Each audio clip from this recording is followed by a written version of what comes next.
Name is Promise Nkono, and I am a second year product design major and the student facilitator for Dragon Network, Drexel's official online professional development community for students and alumni. I'm so excited to be joined by Breonna Rodriguez-Delgrosso, the 2004 graphic design alum from the Westville College of Media Arts and Design. We're looking forward to learning more about her career path and journey since attending Drexel. Breonna, thank you so much for joining us.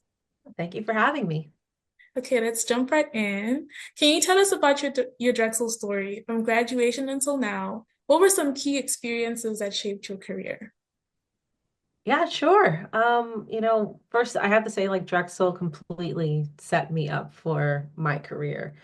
And I think it's something I've always known since I've graduated over the last 20 some years, but like I feel it really, really often. Like I don't think we can understate what the internship experience was. I worked at the Franklin Institute as a designer, and that was really fantastic. They actually ended up keeping me on like an extra 3 months after my co-op experience, but that was just real world knowledge that just sort of jumped off the page. And everywhere I pitched or sold myself, like it just was a snowball from there. So cannot iterate enough how important the the internship was. But from there, I've always been in design in some facet of it, and I also felt like the program gave me enough diversity to float through so many career paths related to design, whether it was on-air motion graphics to building websites and apps. I started off after school in a very small agencies in Philadelphia areas. I was at two different agencies before I moved to New York, but there I did everything from branding design to writing radio spots and designing for nearly every Philadelphia sports team, working for the Philadelphia Inquirer with one of these agencies, McDonald's, Coca-Cola, they were fantastic places to work, and they were really great starts at getting my foot into this design world. But the recession hit around 2008, and it started to impact, my job's ability to pay me. So that was very creative times there. But I ended up moving to New York in 2010, January 1st, 2010, and I joined another small agency. And at that time, New York was just booming. Philadelphia just felt like no one could make money. And then I went to New York, and business was just it was a great time to be a designer. So I Mhm. worked on a lot of digital products out there. Condé Nast was a huge client we had. So it was Vanity Fair, Coke, Teen Vogue, not Coke, sorry, Vanity Fair, GQ, Teen Vogue, a lot of really fun clients like that. And they had a lot of sponsorship partnership deals that we worked on with them. Um, and that was apps. That was mostly web apps and native apps, and that was a lot of fun. From there, Sesame Street found me. I don't know how they found me, but they did.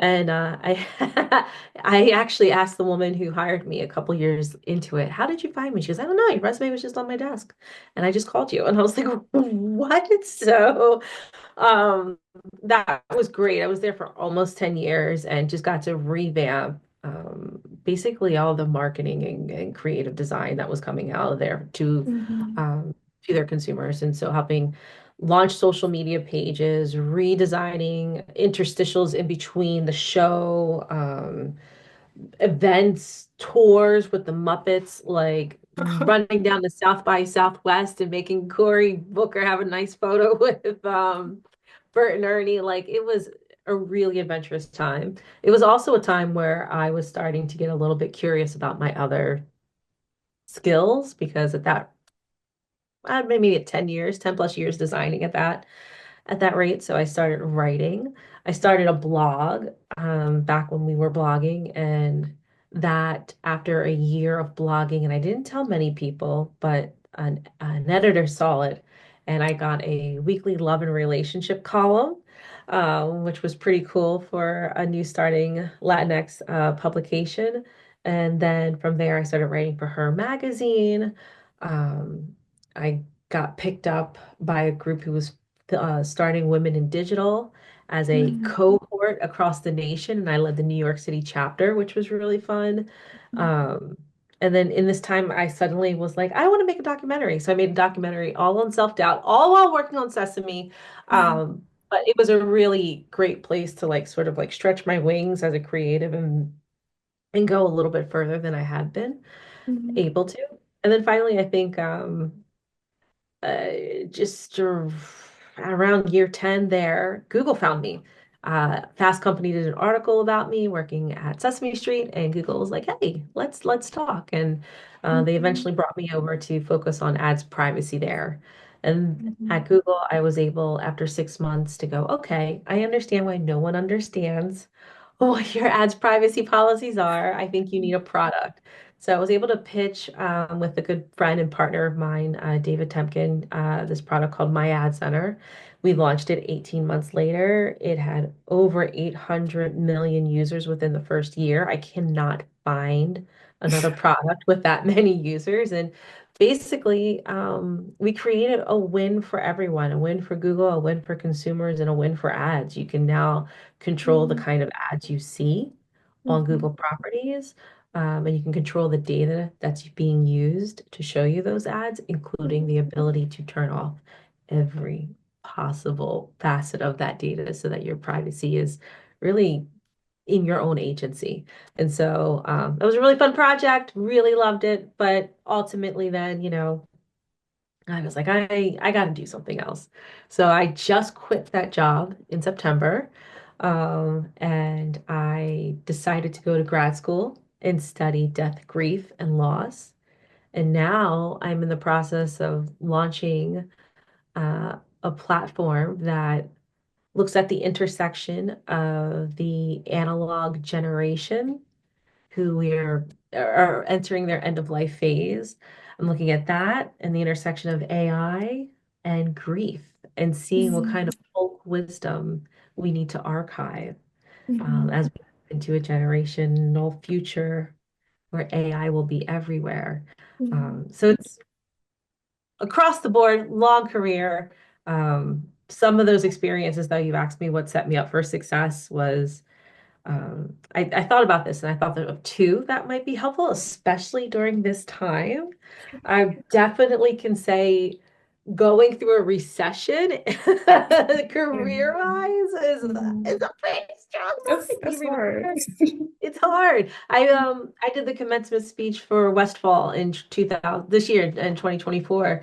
And I had spent time with some of the students at the school who had been applying for jobs since January. When I met them, it was April, and they're like, no one's applying back. No one's saying anything to us. So back in 2008, like the recession hit, I was at a company, they could not really pay me on time.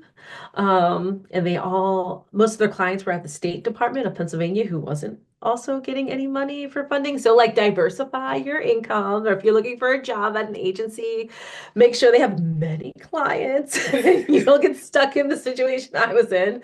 But like I said, New York was booming with work. And, that was a really interesting resiliency story because there were definitely these moments where I just did not know what the future was going to be. I couldn't Mhm. even forecast 2 weeks out. Um, but it's incredible. It's like whatever you imagine is the worst case scenario, you almost have to build the muscle to be like, okay, it's probably going to be like 10 times less worse than that.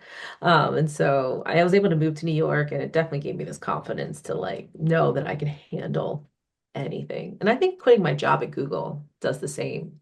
No one, like quits. It's Google. Especially after you do the impossible and you launch a product like that. But, you know, I think we can get into this later, but there's this point in your life where you go, nah, I think I'm gonna double down on something it's in my gut. And I think it's time. So learning to follow my gut, that's the process I'm in right now. And it's been pretty awesome. hmm Yeah, I think that's That was really a long cool. question. I want to make sure I It's got it all. that was awesome. Yeah, I think one thing I really admire is how you just keep evolving. Like even now, it seems like you've made so many transitions, like you keep pivoting, like, okay, like I'm following my gut. I have this interest.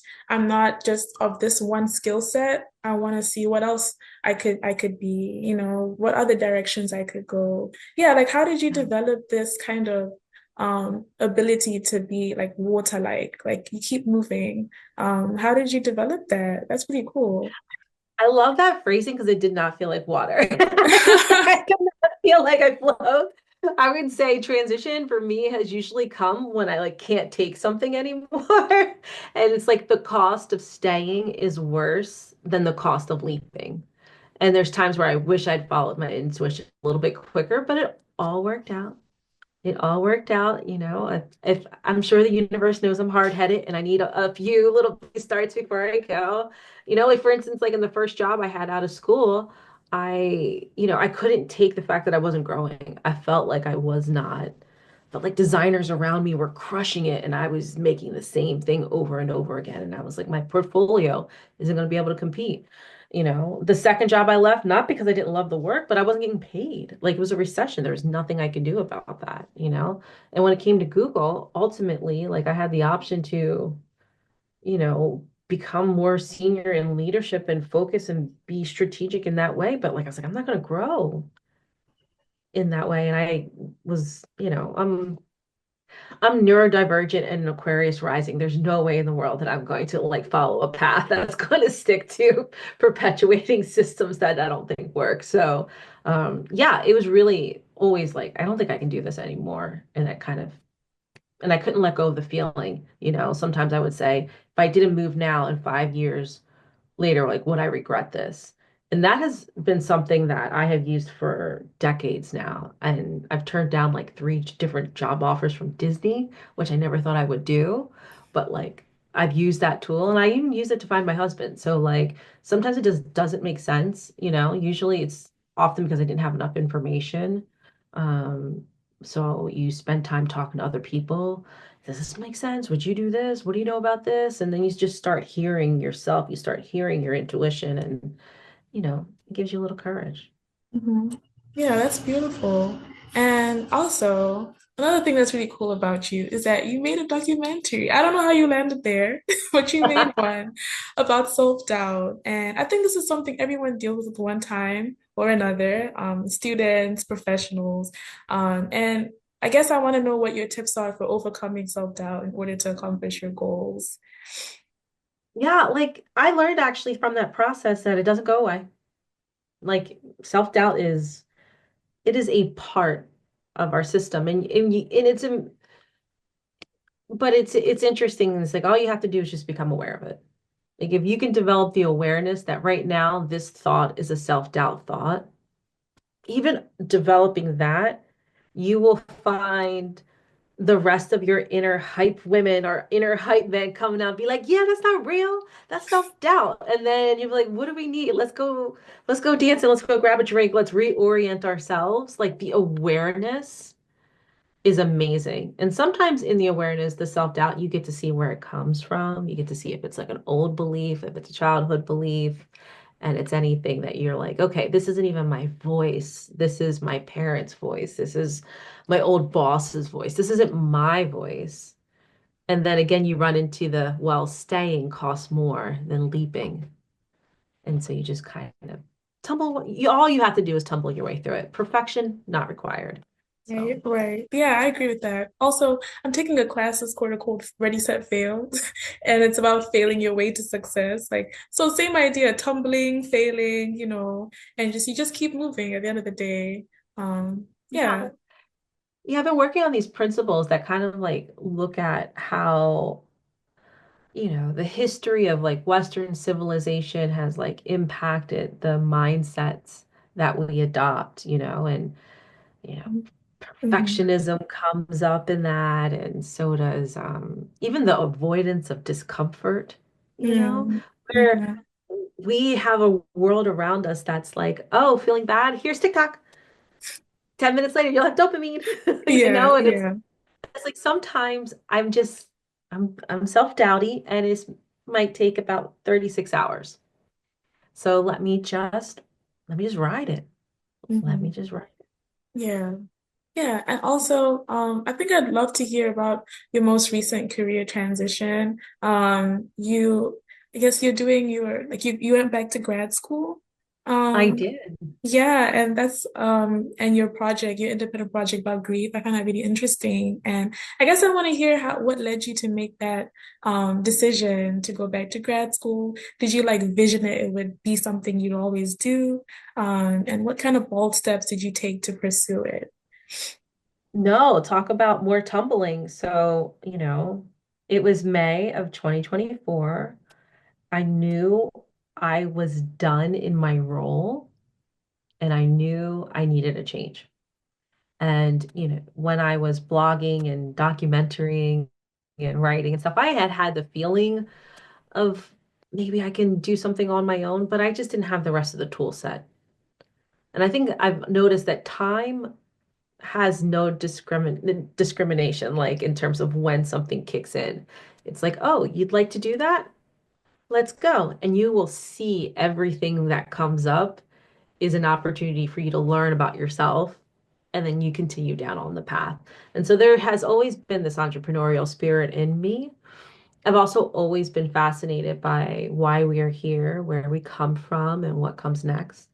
Always studying religion and philosophies and anything that actually could make sense about quantum physics that I could comprehend with a little bit of help. And so in May, I took a leave of absence from my role just to like start to pull my health together, my mind together, my spirit together, and say what comes next.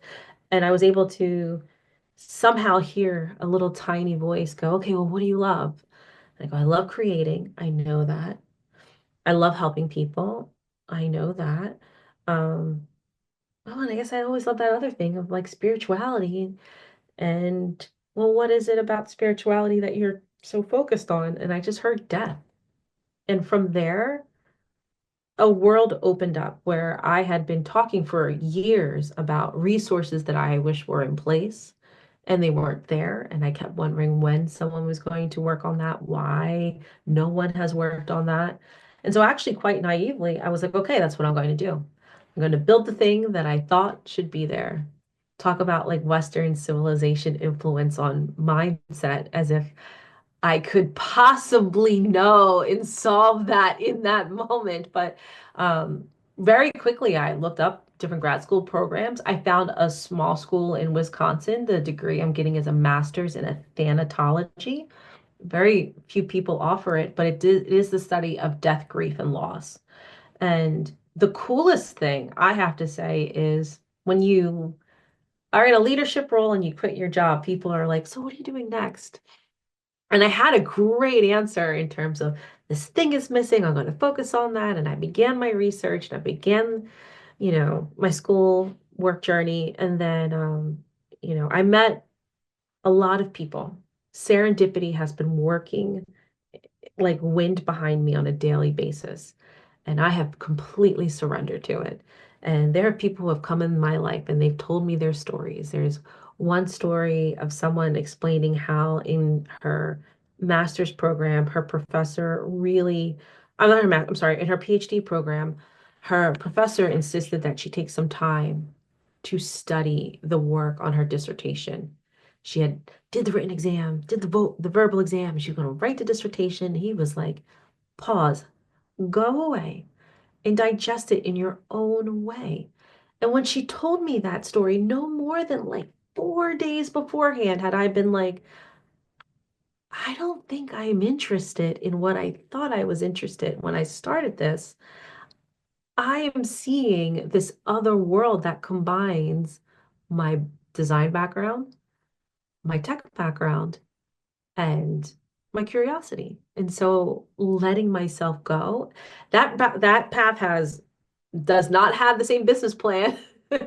It doesn't have the same trajectory, and yet the synchronicities keep multiplying. And now here I am in this space. So um and I don't want to be back where I was. I just don't want to be. Like I want to figure this out. I officially have the hat on, the helmet, the spelunking gear you need to go into the cave and Mhm. figure it all out. And when I was younger, I used to try to rush through the to see the light at the end of the tunnel. But now I'm experiencing this experience of knowing there's a light there, but I don't want to rush through the cave. I'm seeing all the bioluminescence in the water, and I'm noticing all the stalagmites falling, and it's fascinating. It's enriching, and Mhm. it's building resilience, it's building confidence, and it's rebuilding my brain in ways that are so precious because I'm sure you can identify with this, but when we jump into these systems like school and work, well, this organization was designed without us. And so our bodies and our minds organized to those systems. And sometimes we don't have time to walk through the cave. And we don't Mhm. have time to really study the environment. Sometimes we end up building products that create more harm than they create good. And so I'm in a very special place. Mhm. I could advocate everyone to find their way to get in their cave. Like, Mhm. I really would. It's cool. And it's cool how you mentioned that um that your evolution and your journey like is rebuilding your brain. That's a beautiful way to phrase it, especially mentioning that these places are not designed for us. I resonate with that, how did you combat that in these spaces you were stepping into? Some tears, some wine, some therapy. Actually, I think these spaces are like they're mirrors. That's the biggest thing I've learned is they are mirrors to who we are and the belief systems we have. And every interaction you meet with someone and they're like not on your page, you're like, I started to like witness it rather than think I'm the one who must adjust it or adjust them to make it happen. Because they're also in the same system and they didn't make it.